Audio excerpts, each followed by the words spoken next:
What's happening, everybody? We're out here in the shop today. Working on the El Camino again, like as promised. I got my MSD box out. Like I told you guys in the last video, I wanted to put this inside and build me a little mounting plate, I guess you could call, to mount that and a couple relays on that, and then run all the wires through the firewall. But the issue that we're running into with that, now that I got everything all laid out here, the wires aren't long enough to go from the inside cab all the way out here. So we're probably going to end up just mounting that box back here on the inner fender wall, and maybe moving the regulator down if it becomes a issue in the way. But as you can see, I took my steering shaft out because on this the El Camino, it's a bitch with that steering shaft running right through here to get into there to get these plugs on. I'm gonna get the plugs changed today, and we're gonna be trying out this the Trick Flow TFS 9500 5/8 header socket. It's supposed to be, like I said, I read all the reviews on this and it's supposed to work great, so we're going to put it to the test right now and actually see how it works. I just got the steering shaft out, the rest of the spark plug wires out of the way, so well, I guess we could probably take her out of the box. But before I get off subject, we're going to end up mounting that box, like I said, to the inner fender wall here, and I got my little battery bolts or adapters that go to a side post battery. I just made sure that they would fit on these power and ground leads, and they work perfect. So we're not going to have to try and add any wires to the top post. Like I said, we have side post and top post on this Optima battery, so that'll be pretty for a neat, clean installation. But let's see how this. Yeah, because on this header tube here, there's no way of getting a spark plug socket into here without hitting that tube. So, man. Oh yeah. And it's looks like a 3/4 or a 19, which I think I got my 19 already out somewhere here. Right here. Try that. You can either use box end or open end, or box end fits in there.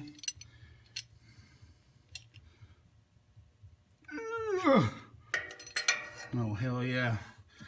I'm liking it already.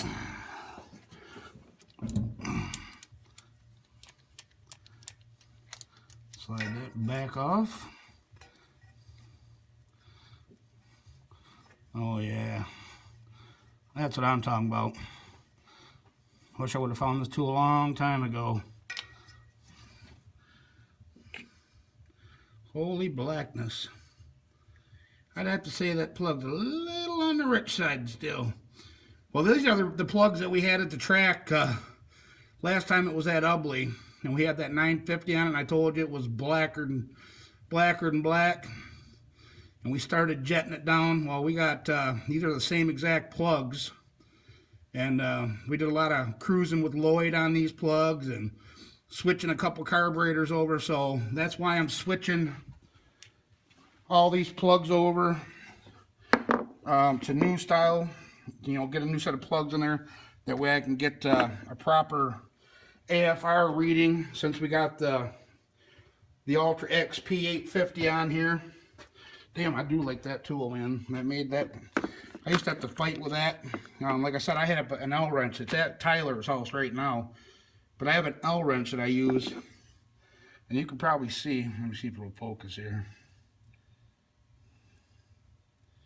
Yeah, see on the edge of them, you can actually see where that wrench barely grabs the corner of the. Come on, focus. The corner of that spark plug. And if you don't got it right, it'll round it off and you're all done. You only usually get one shot. So Yeah, I'm liking this already. Hell yeah. But reason I take the steering shaft out is because now with the steering shaft out of the way, I can usually come in here and get at them plugs. That one, the very back with the short extension, and then we got this one up here that's hiding. But oh shit, almost dropped you. But this one down here that you can see through them header tubes right there, I think I'm going to use that tool on it also, because it's a tight squeeze in between this header tube here. I mean, I can get it. I have got it in the past, but I got to work at it. So I'm going to use that tool on it also. And there's this header tube here that you can't get a spark plug socket on because of the same reason. You know, there's not enough room between the end of the plug and the header tube to get your socket even in there to get it started. So that one, and that number 6 cylinder, like I told you guys in the last video. Number 8's easy to do, but 6 is always a bitch, and so is 4. So on this side it's 4 and 6 on this side, and well, let me see, 1, 3 and 5 on this side. So, but I'm gonna put you guys on the time lapse, and I'm gonna go through and get all the hard plugs out that I know that are a bear. That way, you know, we're not doing a half-hour video of me struggling. But shit, the way that number 3 come out, I don't think it's gonna be an issue at all. So I'm gonna put you guys on the tripod real quick and get this done.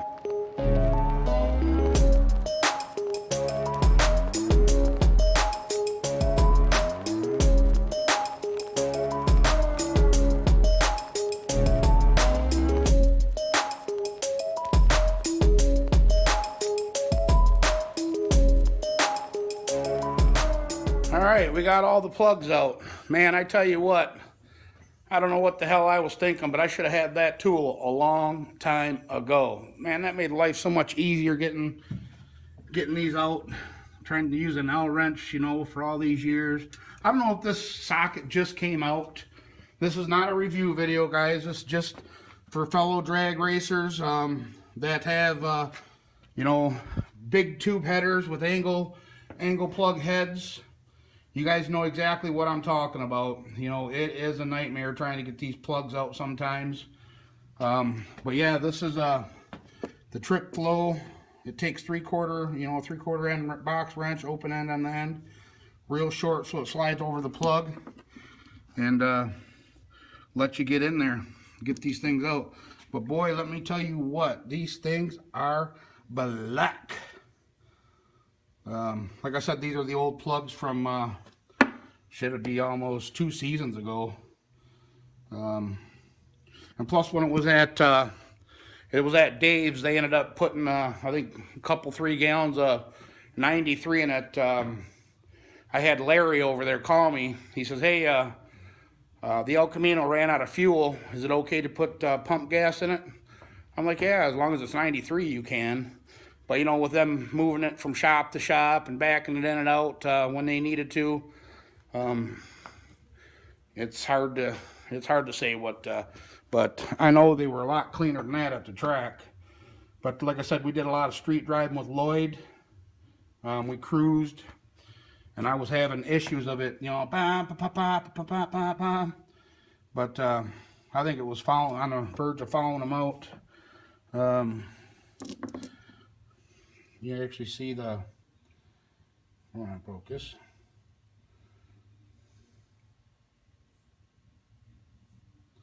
Come on, you stupid damn thing. You can actually see the little line on top there. The timing's real conservative. You guys can see the difference where it goes from like real dark black to a lighter. That's a timing mark, and it's right at the top of the bend, which it needs more timing put in it. Some of them you can't really see Let me see, this probably ain't gonna focus. But you can also see it here. Maybe. Anyways, timing's real safe on it. We actually got the Pro billet in here. Mike over there in Canada was asking me what distributor this is. There you go, Mike. It's the MSD Pro billet 85555, black. But we're gonna get ready to be installing the gear on it. We'll throw that on real quick. Put the gear on the shaft. And it does come with the MSD Performance Gear Break-In. You could use this, or you know, if you got good assembly lube, which I got Lucas or brand Penn. So either way, but they say that on this stuff here it doesn't run off. It will not migrate from the camshaft or distributor gears during storage or break-in. So we're gonna schmoo all this stuff on here after we get the pin drove in, and yeah, we'll have that ready to go. I'm still debating on pulling the intake or not. I don't think I'm going to. Like I said, I didn't hear any chirping or squealing, so I'm pretty sure the lifters are still good. They were used, like I told you before, when I bought the cam setup. The cam and lifters are used, but everything else is new. But they were in real good shape. They had real low passes. I don't even think he raced it. I think he went a different route, so when we ended up buying the stuff. So I think I'm just going to leave the intake alone, but we were also looking for a spot to mock up our coil, and I think I'm going to go right here with it. I really don't want to put a bunch of holes in the firewall of this car. God damn, it's still dirtier than shit. I need to actually take it to the car wash and give her a power washing. But I think I'm going to mount my coil up here.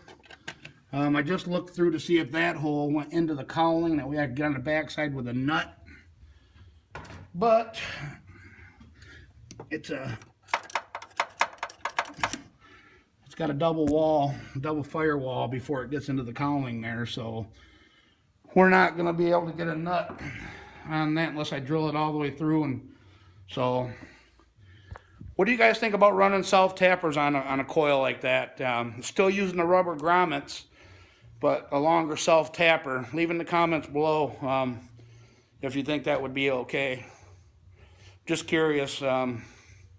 And for all of my hot rodder buddies out there, when I put these plugs in, when the old engine that was in here was 12.8, 12.9 to 1, when I had the dart set up in here, and these are a 76 cc head with the same style piston, so I dropped down to 10.8, 10.9, almost 11 to 1 here.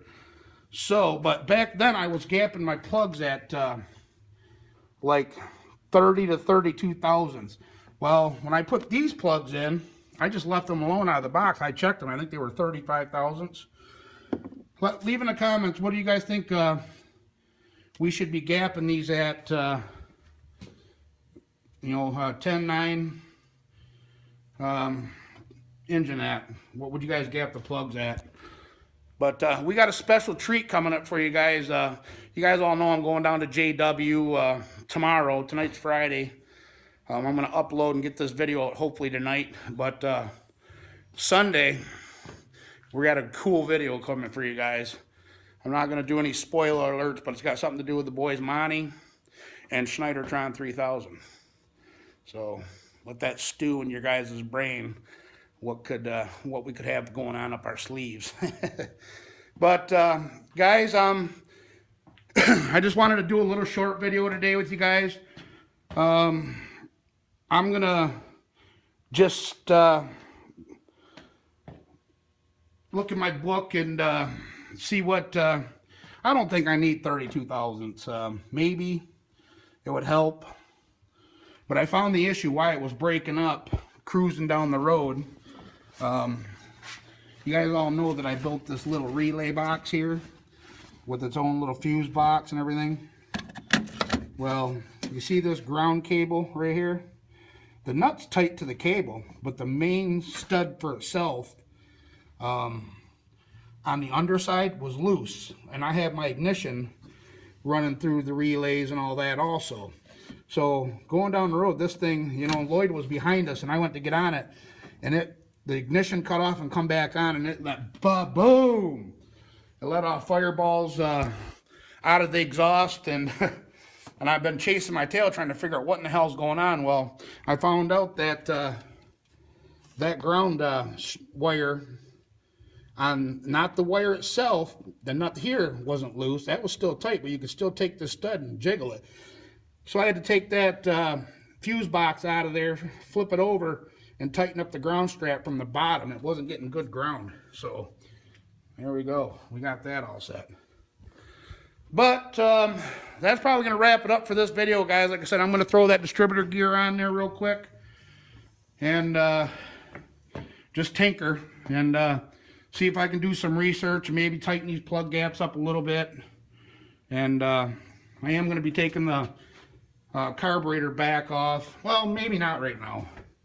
I think I was going to drop the jets after looking at these plugs a little bit, but I think I'm going to leave it alone for now. We'll get the new plugs in it, and we'll get it out there and do a couple test hits with it and see where we're at. I don't think we're going to have to, like I said, we went through the one carburetor, then we put Tyler's carburetor back on. We tried that 950 Pro Systems. I was going to put the 850 Pro Systems that I got in the house on it, and then I was like, hell with it. I got $1,100 right here, and I might as well be using it, so. But I think I'm just going to leave that alone for now. I went by the jetting chart that came factory with the 850 main body, so I changed them out when I had it. When we switched the main body out, I looked up on Holly's website for the Ultra XP and see what jets they had in it on the 850s, and I just copied it. So that should be all set up the way it was from the factory. But I'm going to be messing around with this some more too, trying to figure it out. But all boring stuff to you guys. But like I said, guys, be on the lookout for Sunday's video. It's going to be awesome. And like always, guys, I really appreciate everybody for watching. Don't forget to like, comment, share, subscribe. And we'll catch you guys on the next video. All right. Bye-bye.